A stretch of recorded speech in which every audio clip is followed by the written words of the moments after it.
Budget 2023 announce कर दिया गया है 1 फरवरी 2023 को। As per budget 2023 new tax regime में कुछ चेंजेस किए गए हैं। फाइनेंशियल ईयर 2023-24 से new tax regime default regime होने वाली है। आपने यह भी सुना होगा न्यू टैक्स रिजीम के अंदर अब आपको 7 लाख रुपए तक की इनकम पर कोई टैक्स नहीं देना है और साथ में एग्जम्पशन लिमिट 2.5 लाख से बढ़ाकर 3 लाख रुपए कर दिया गया है। आप लोगों को यह भी पता होगा कि भारत के अंदर 2 टैक्स रिजीम फॉलो की जाती हैं पिछले कुछ सालों से, न्यू टैक्स रिजीम और ओल्ड टैक्स रिजीम। आगे की वीडियो में मैंने आपको न्यू टैक्स रिजीम और ओल्ड टैक्स रिजीम के अंदर कैलकुलेशन करके भी दिखाया है कि कौन सी टैक्स रिजीम आपके लिए फायदेमंद होगी। तो वीडियो को स्किप मत करिएगा, इस वीडियो से आपको काफी कुछ क्लैरिटी न्यू टैक्स रिजीम के बारे में हो जाएगी। नमस्कार दोस्तों, मैं हूं आपका होस्ट एंड दोस्त देवव्रत सिंह और आप देख रहे हैं पवन तारा स्फेयर।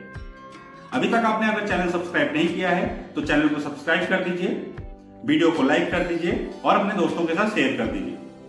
तो आइए डिस्कस करते हैं new income tax slab rate as per budget 2023 जो कि एप्लीकेबल रहेगा financial year 2023-24 and assessment year 2024-25 के लिए। सबसे पहले देख लेते हैं न्यू टैक्स रिजीम के अंदर क्या क्या चेंजेस किए गए हैं। सबसे पहले तो इसमें जो आपका इनकम ब्रैकेट है वो 2.5 लाख से बढ़ाकर 3 लाख रुपए कर दिया गया है। इस चार्ट में मैंने कंपैरिजन भी बना दिया है न्यू टैक्स रिजीम 2022-23 तक क्या थी और फाइनेंशियल ईयर 2023-24 के लिए क्या होगी। जहां पर फाइनेंशियल ईयर 2022-23 में 2.5 लाख रुपए की इनकम जब आपकी चेंज होती थी तो आपका टैक्स स्लैब रेट बढ़ता था 5% के हिसाब से। फाइनेंशियल ईयर 2023-24 से 3 लाख के इनकम जब आपकी बढ़ेगी तो आपका टैक्स स्लैब रेट चेंज होगा। एक और बहुत बड़ा चेंज किया गया है, जो अभी तक न्यू टैक्स रिजीम के अंदर 25% का स्लैब था उसको फाइनेंशियल ईयर 2023-24 से हटा दिया गया है, क्योंकि अभी हमारे यहाँ पर 2 टैक्स रिजीम चलती हैं, ओल्ड टैक्स रिजीम और न्यू टैक्स रिजीम। तो एक नज़र में हम ओल्ड टैक्स रिजीम भी देख लेते हैं। वैसे इसमें कोई चेंजेस नहीं किया गया है, जैसा कि 2.5 लाख रुपए तक की इनकम पर कोई टैक्स आपको नहीं देना पड़ता था। अगर आपकी इनकम 2.5 लाख से 5 लाख रुपए थी तो 5% आपको इनकम टैक्स देना पड़ता था। 5 लाख से 10 लाख रुपए की अगर आपकी इनकम थी तो 20% का, अगर आपकी इनकम 5 लाख से 10 लाख रुपए के बीच में थी तो 20% का टैक्स स्लैब लागू होता था। अगर आपकी इनकम 10 लाख से ऊपर है तो 30% का टैक्स स्लैब लागू होता था। वहीं पर अगर आप सीनियर सिटीजन हैं यानी कि 60 साल से ऊपर हैं और 80 साल से कम हैं तो आपको 3 लाख रुपए तक की इनकम पर कोई टैक्स नहीं देना पड़ता था। वहीं पर अगर आप 80 साल से ऊपर हैं यानी कि सुपर सीनियर सिटीजन कैटेगरी में आते हैं तो आपकी 5 लाख रुपए तक की इनकम टैक्स से एग्जम्प्ट की गई थी। जैसा कि आप लोगों ने सुना है कि 7 लाख रुपए तक की इनकम पर आपको कोई टैक्स नहीं देना होता है, लेकिन अगर आप टैक्स रेट के हिसाब से कैलकुलेट करेंगे तो आपको इनकम टैक्स देना होता है। तो ये कैसे 7 लाख की इनकम पर कोई टैक्स नहीं होगा। जैसा आपको पता है कि ओल्ड टैक्स रिजीम के अंदर अंडर सेक्शन 87A भारत सरकार ने आपको 12,500 रुपए का रिबेट देती थी, यानी कि अगर आप कैलकुलेट करेंगे 5 लाख की इनकम पर आपका इनकम टैक्स 12,500 रुपए बनता था ओल्ड टैक्स रिजीम के हिसाब से। तो आपको 5 लाख रुपए की इनकम पर कोई टैक्स नहीं देना होता था। अभी तक न्यू टैक्स रिजीम के अंदर आपको कोई भी रिबेट नहीं दी जाती थी, लेकिन फाइनेंशियल ईयर 2023-24 से आपको 25,000 रुपए की tax rebate under section 87A के अंदर दी जाएगी। तो आपको 7 लाख रुपए तक की इनकम तक कोई भी टैक्स नहीं देना होगा। यहाँ पर मैंने कंपैरिजन चार्ट आपको बना दिया है कि अगर आप कोई भी सेविंग नहीं करते हैं, अगर आप कोई सेविंग नहीं करते हैं और आपकी इनकम 5 लाख रुपए तक है तो आप कोई भी टैक्स रिजीम सेलेक्ट कर सकते हैं, न्यू टैक्स रिजीम या फिर ओल्ड टैक्स रिजीम। दोनों में ही आपको कोई टैक्स नहीं देना होगा और आपको दोनों रिजीम ही फायदेमंद रहेंगी। लेकिन अगर आपकी इनकम 5,80,000 रुपए है तो आपको न्यू टैक्स रिजीम चुनने में फायदा रहेगा। लेकिन अगर आपकी नेट टैक्सेबल इनकम 5 लाख से ऊपर है तो आपको न्यू टैक्स रिजीम ही ऑप्ट करना चाहिए अगर आपने कोई सेविंग नहीं की है।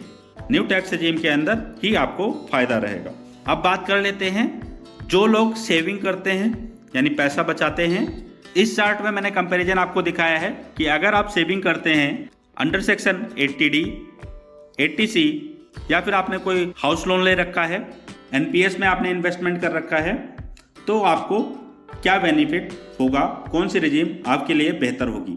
चार्ट में देख पा रहे होंगे कि अगर आपकी इनकम 5,80,000 रुपये है और आप 50,000 रुपये का स्टैंडर्ड डिडक्शन ले रहे हैं, साथ में एक्स्ट्रा डिडक्शन यानी कि कुछ सेविंग आप कर रहे हैं जिसका डिडक्शन 50,000 रुपये का है, तो आपकी नेट टैक्सेबल इनकम 4,80,000 रुपये होती है ओल्ड टैक्स रिजीम के अकॉर्डिंग, और आपको कोई टैक्स नहीं देना है। वहीं पर न्यू टैक्स रिजीम के अंदर आपको स्टैंडर्ड डिडक्शन 50,000 रुपये का मिलता है और आपकी नेट टैक्सेबल इनकम 5,30,000 रुपये होती है, और यहाँ भी आपको कोई टैक्स नहीं देना होता है। यानी कि अगर आपकी इनकम 5,80,000 रुपये है तो आप कोई भी टैक्स रिजीम सेलेक्ट कर सकते हैं, दोनों फायदेमंद रहेगी। लेकिन अगर आपकी इनकम 6,50,000 रुपये है, 50,000 रुपये का स्टैंडर्ड डिडक्शन आप ले रहे हैं ओल्ड टैक्स रिजीम के अंदर, 50,000 रुपये की आपने एक्स्ट्रा सेविंग कर रखी है यानी एक्स्ट्रा डिडक्शन ले रहे हैं, तो आपकी नेट टैक्सेबल इनकम 5,50,000 रुपये होती है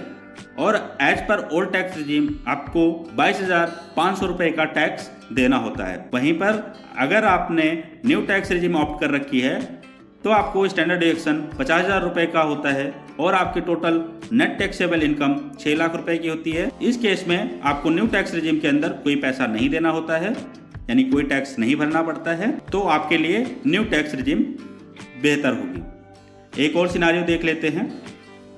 अगर आपकी इनकम 8,50,000 रुपये है, 50,000 रुपये का आप स्टैंडर्ड डिडक्शन ले रहे हैं ओल्ड टैक्स रिजीम के अंदर, 2 लाख रुपए की आपने सेविंग कर रखी है यानी आपने इन्वेस्टमेंट कर रखी है, एक्स्ट्रा डिडक्शन आप ले रहे हैं, तो आपकी net taxable income as per old tax regime 6 lakh रुपए होती है और आपको टोटल टैक्स 32,500 रुपये भरना होता है। वहीं पर न्यू टैक्स रिजीम के अंदर 50,000 रुपये डिडक्शन के बाद में आपकी नेट टैक्सेबल इनकम 8 लाख रुपए की होती है और आपकी टैक्स पेएबल जो होता है वो होता है 35,000 रुपए का। इस सिनारियो में आपके लिए ओल्ड टैक्स रिजीम बेहतर रहेगी। ऐसे ही मैंने और भी कैलकुलेशन आपको दिखा रखी है। मोटा मोटा कहना ये है कि अगर आपको कोई भी कंफ्यूजन है सेविंग्स से लेके और आपकी बहुत अच्छी खासी सेविंग्स नहीं है, तो आप न्यू टैक्स रिजीम आंख बंद कर सेलेक्ट कर सकते हैं।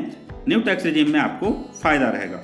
जो भी टैक्सेस मैंने कैलकुलेट किए थे उसमें health and education cess count नहीं था। Health and education cess charge किया जाता है आपको 4% के हिसाब से आपके टोटल इनकम टैक्स वैल्यू पे। आई होप आपको काफी कुछ क्लैरिटी मिल गई होगी न्यू टैक्स रिजीम और ओल्ड टैक्स रिजीम को लेकर। आप अपनी इनकम के अकॉर्डिंग ओल्ड टैक्स रिजीम या फिर न्यू टैक्स रिजीम सेलेक्ट कर लीजिए जहां पर आपको ज्यादा फायदा हो।